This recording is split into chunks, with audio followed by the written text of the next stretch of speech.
Kalau dibayar ya sudah, cuman dia kan lagi masa probation.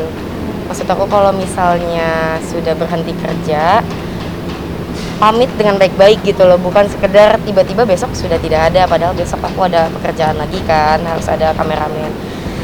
Tiba-tiba pergi gitu aja. Jadi aku cuma nunggu dia datang ke rumah sih, pamitan dengan baik, karena datang dengan baik, pergi dengan baik. Jadi gini ya, karena ini udah ditanyain, sebenarnya tadi kita nggak mau ngebuka, kita juga udah konsultasi juga mengenai case ini. Saya menyampaikan di sini sebagai kuasa hukum Fuji secara terbuka, saya memberi peringatan bila mana masih dalam jangka waktu hampir mungkin 3-4 hari ini masih ada berita-berita ataupun postingan-postingan yang mungkin merugikan klien kami. Saya tadi udah menyampaikan, sudah bicara juga sama Fuji sendiri. Bila mana nanti dia merasa dirugikan, ya kita akan menempuh jalur hukum. Jadi saya ingatkan sekali lagi bahwa itu kan sebenarnya tidak boleh memposting seperti itu, apalagi itu kan percakapan.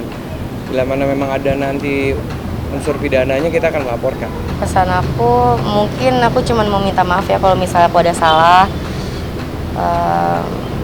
Maaf kalau misalnya gajinya kemarin ada problematik. Cuman itu sebenarnya sudah di-handle sama manajer aku, ya Vienna. Dia tuh udah catatan sendiri sama Mas Abdulnya, mantan karyawan aku.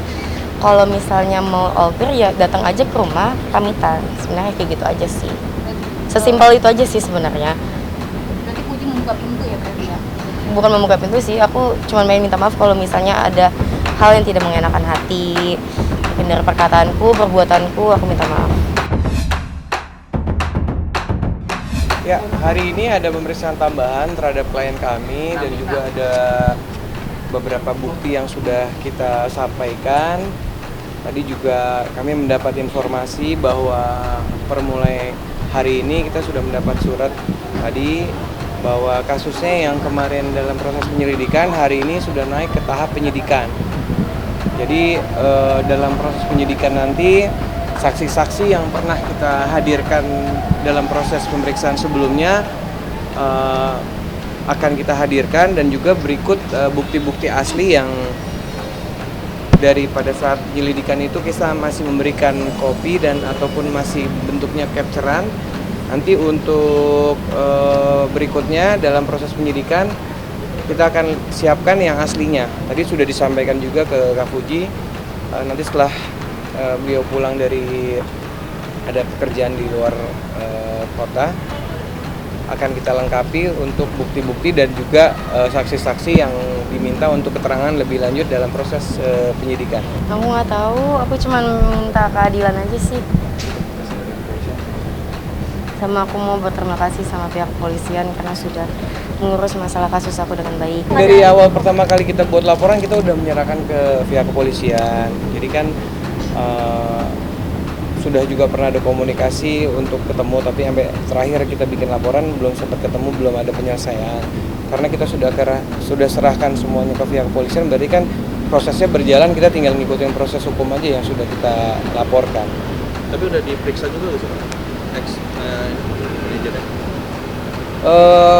Aku belum tahu, untuk mengenai itu bisa ditanyakan ke pihak penyidik karena itu bukan kewenangan kami untuk menyampaikan. Tapi yang pasti laporan kita sekarang sudah naik ke tahap penyidikan. Nanti untuk lebih lanjutnya bisa ditanyakan ke pihak penyidik. Masuk dari LGDC ke ex-manager ini dan kamu tuh nggak tahu? Kurang tahu ya.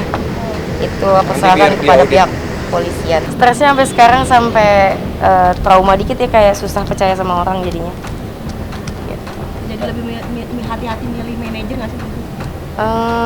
Bukan sekedar ke manajer aja sih, ke semua orang jadi sangat trust issue, jadi susah percaya karena menurut aku sudah mempekerjakan dia dengan baik, memperlakukan dia dengan baik, tapi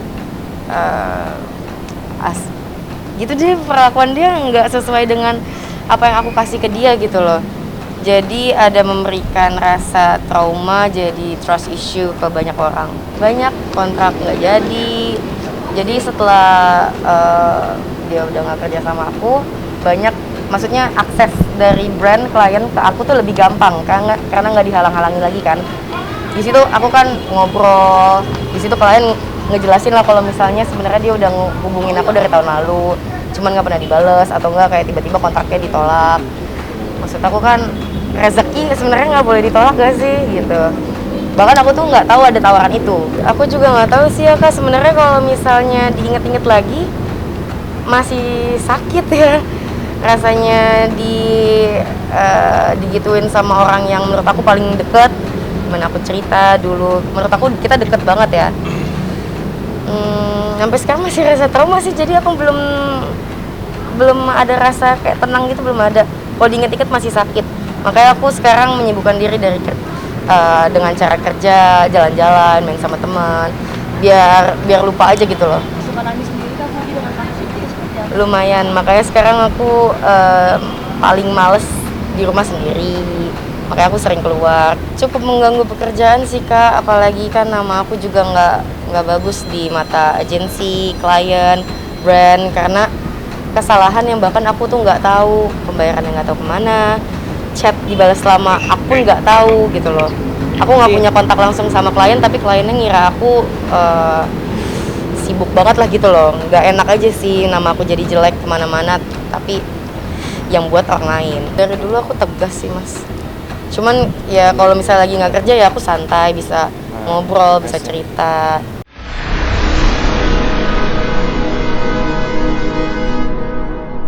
Jadi jangan lupa untuk subscribe Cumi Cumi. Ditekan ya tombol lonceng merahnya.